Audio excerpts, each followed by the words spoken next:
there's no hope. His son, Amon, let's look at what his son did. Verse 19, Amon was 22 years old when he began to reign, and he reigned 2 years in Jerusalem. His mother's name was Meshullemeth, and his daughter of Haraz of Japnah. And he did what was evil in the sight of the Lord, as Manasseh his father had done. He walked in all the way, in which his father walked, and served the idols that his father worshipped him. He abandoned the Lord, the God of Israel, the God of his fathers, and did not walk in the way of the Lord. And the servants of Amon conspired against him, and put the king to death in his own house. But the people of the land struck down all those who had conspired against Amon. We've seen this.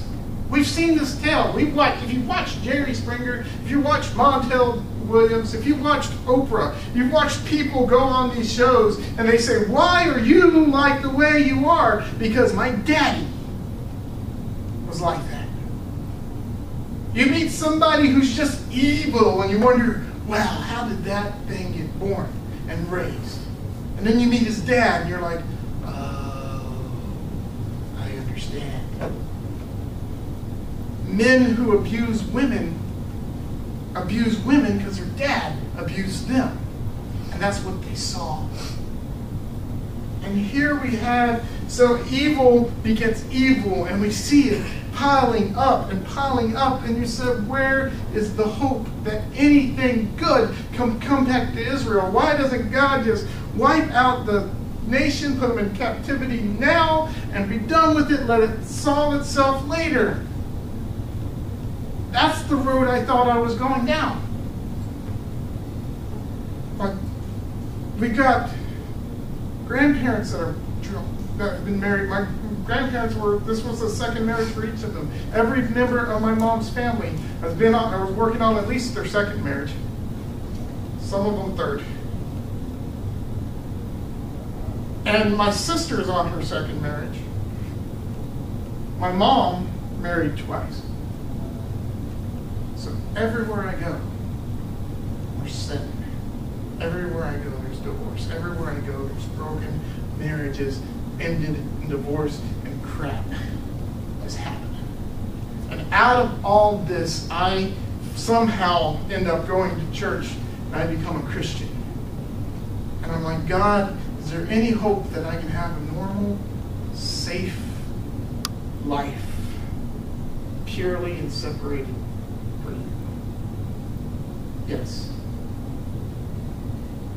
Is there any hope that any of the children of Israel, Amon and Manasseh, or is there any hope that they can be whole, do something right? And then we get to chapter 22, where it says this: Josiah was 8 years old when he began to reign, and he reigned 31 years in Jerusalem.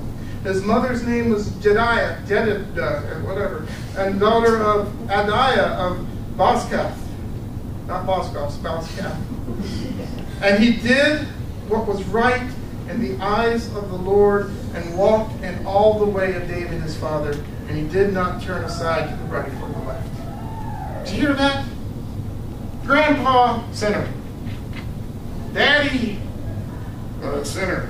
Just as bad as that was so bad that other people had to kill him. Josiah walked in the ways of the Lord.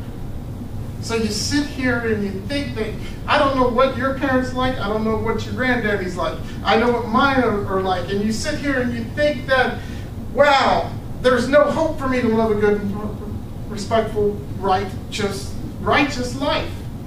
And the concept of righteous means you do things that are right. You live rightly. There's no hope that I can do that because my family is all screwed up. Guess what? Josiah had a really screwed up family. Worse than mine. Worse than yours. Because I'm hoping to God it's worse than yours. Because I hope your granddaddy never burned their own kid and sacrificed their own kid. Josiah did what was right. He made a conscious choice that I'm going to live rightly. The world around me is going to hell in a handbasket. The people of Israel don't love God, don't worship God, don't serve God. They're doing their own thing. They are burning in sin. And Josiah said, I'm not having that. I'm going to live my own life. I'm going to follow the will of God. You can make your own choice to do it. It's always been your choice to do it. It's always been your choice to live one way or the other. Your choice to live rightly before God. Nothing anybody else can make you do. Nothing anybody else can turn your hearts into doing. Yes, you can choose to follow these people, and you can choose to hang out with the wrong crowds, but it comes up to, what do you want to do? Do you want to live right for God? Do you want to live a life that's righteous, that's holy, that's respectable, that's set apart for God? Or do you want to just follow in with the rest of the world and do what they're going to do and burn? I'm almost beginning to sound like a fundamentalist here, I'm sorry. But it's true.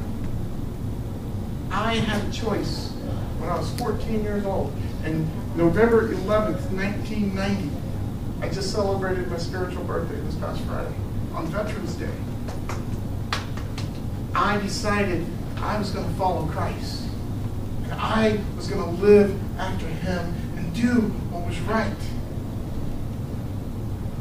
Of course, I found out several years later that my great-granddaddy, my grandmother's granddaddy, was a Pentecostal holiness preacher. And my grandmother had been praying for a preacher in the family for years. She tried to turn her kids into a preacher. She tried to turn my Uncle Billy into a preacher. Didn't work. Then I came along.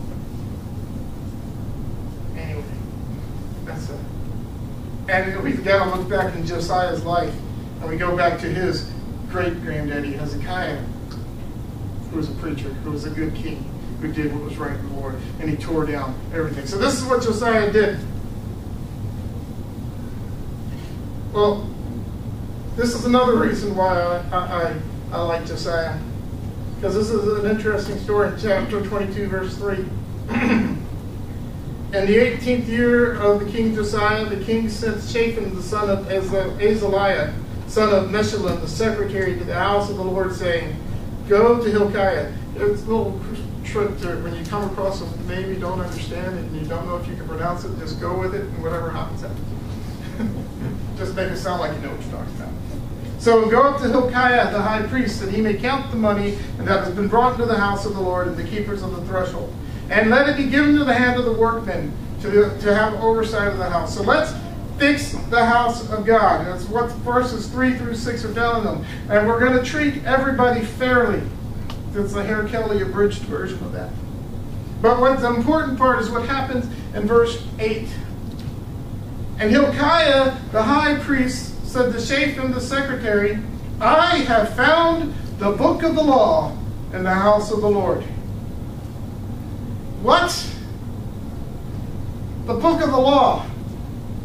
The scroll that was supposed to, written by the hand of Moses, that was supposed to be set in its own sacred spot, right there at the temple, right there in front of the altar. That's where the book of law was supposed to be. Where everyone could see it. Where everyone can have access to it. Where the priests can look and read and know what's going on. The thing was lost. They were cleaning out a closet somewhere deep in the temple, and they found the book of the law. Manasseh and Amon had hidden it, put it away. We don't want to have anything to do with God. We want to hide it. But Josiah found, the priest found the book of the law, and they brought it to the king and said, King, here, we found this book. What are we going to do with it? And they started reading it.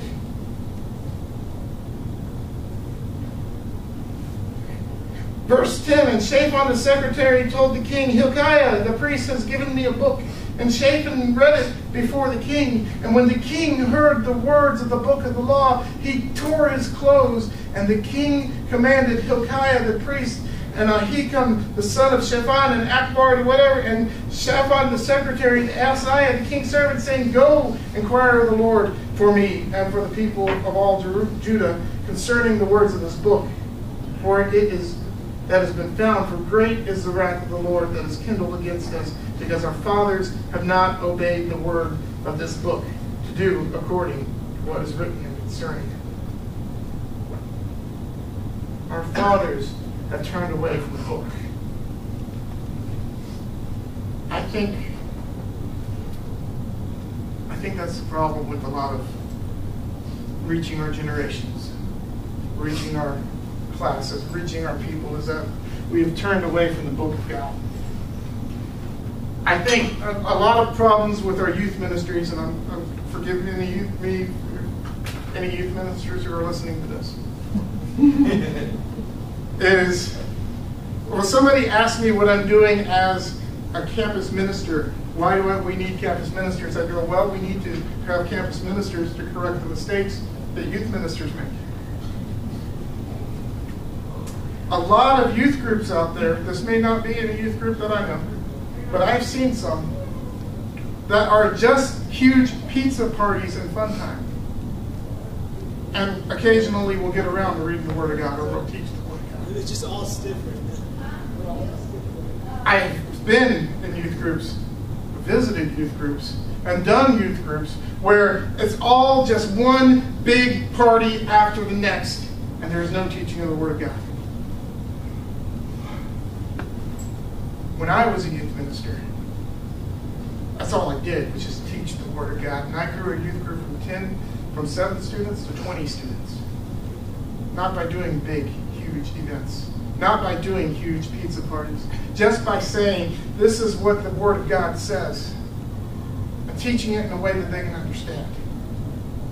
That was the basis of my ministry. And guess what? Kids from other cities came to see that. They wanted to be a part of it.